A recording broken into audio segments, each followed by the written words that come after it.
That is the architect, Keith. So thank you very much. And Dave, I know this never gets old. You've experienced it in '97.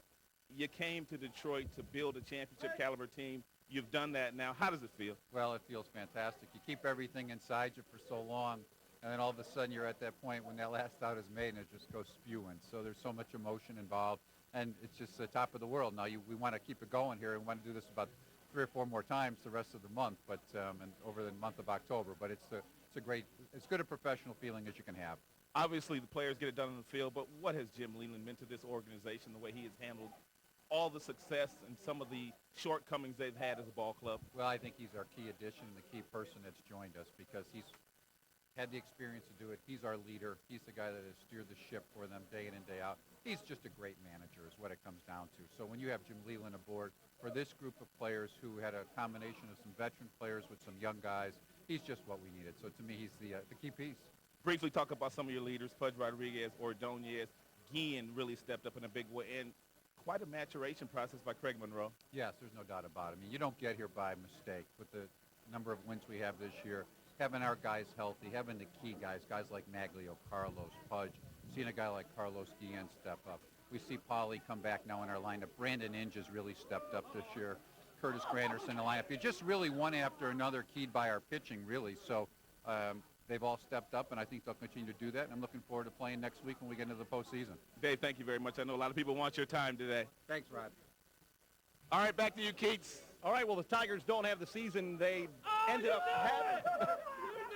Were it not for Chris Shelton and the start that he got off to getting this team off to a quick start, Chris Shelton doesn't even drink, but by osmosis, I think someone's going to find its way into his system. Congratulations for you, and at the end of a rather up and down season. What are your emotions right now? Speaking of up and down, there's Curtis Granderson right behind us. It's been fun. It's been, like you said, it's been up and down. But I'm just glad I was a part of this, and hopefully be a part of it when it all comes to fruition at the end. And we know we got more to play for, and hopefully, we can continue. You mentioned the middle of the season didn't go as well as you would have wanted. Does this take some of the sting that might have been lingering off of this season?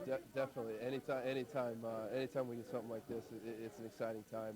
And like I said, it's something that I'm glad to be a part of, and was glad to be a part of, for most of the season. And like I said, we got more on our plate, and we're focused on more. We're glad you're here for the party. Congratulations. Thank you. All right. Well, we're anxious to hear the thoughts of one Todd Jones, who's alongside one Mario Impemba. All right, Keith, thanks very much. We do indeed have the hammer of the bullpen here, Todd Jones. And Todd, what an incredible season it's been for you. I know it got off to a slow start because of the injury, and there were some opportunities this year that were not made. But you know what? When it comes down to what you've done this season, it's been an outstanding year for you. Talk about this season and what it's meant for you this year back in Detroit again.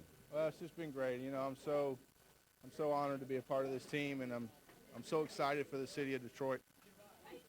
And it's just a big deal. It's all right, man. It's okay to cry. You're tearing up. I know you're a very, very emotional guy, but this is something special. Yeah, I mean, it doesn't happen a whole lot. And, you're just proud to be a small part of it. And you just hope everybody in Detroit's ready to party with us this next week and then get us all the way to the playoffs and go where we want to go. We're so lucky to be in this situation. And, we played so awesome this year. It's just great. There's not one guy that did anything else than anybody else. And it's just been a whole team thing, as everybody says. And, it's just an honor to have brought this team all the way from spring training all the way to now, and we're not finished. Let's talk about, as a veteran, we talked to Kenny Rogers about this. These moments really are not very often for ball players, and you're getting another opportunity to get to the postseason. What do you say to the young guys in your bullpen that have really stuck with you all season, that you have mentored, guys like Joel Zumaya and on and on? This is a special thing for them, and it should be special, shouldn't it? Well, I mean, those guys have got such great talent. Joel's got such a tremendous arm and such a bright future, and Fernando's been there the whole season. He's been the rock that has been there in the 6th and the 7th and the 8th and the 9th. And, I got rolling, did a little bit, did okay, and everybody else has just chipped in. And just for the young guys to just realize that chances like this don't come around a lot. And you're just, just to be a part of it and just to understand why you play baseball and why you put your family through all this stuff is, it's a big deal. And you're excited, because we try so hard. And we did it. And, what good for us. Jonesy, congratulations. We really appreciate it. Go celebrate, man. Thanks. All right.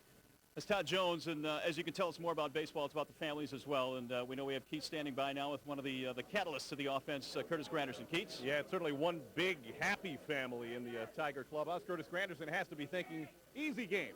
You crack the majors, you get the playoffs, you get the champagne shower, right? It's kind of been falling in line for my Tigers career so far. Each level I tend to go to, we always end up in the playoffs for some reason, except for one, so it's kind of falling that way. Was there pressure attached to you? Didn't think so. I just was trying to enjoy it and trying to go ahead and help this team out as best I could. All right, we're going to send it back across the clubhouse with Mr. Ilitch is apparently ready to chat with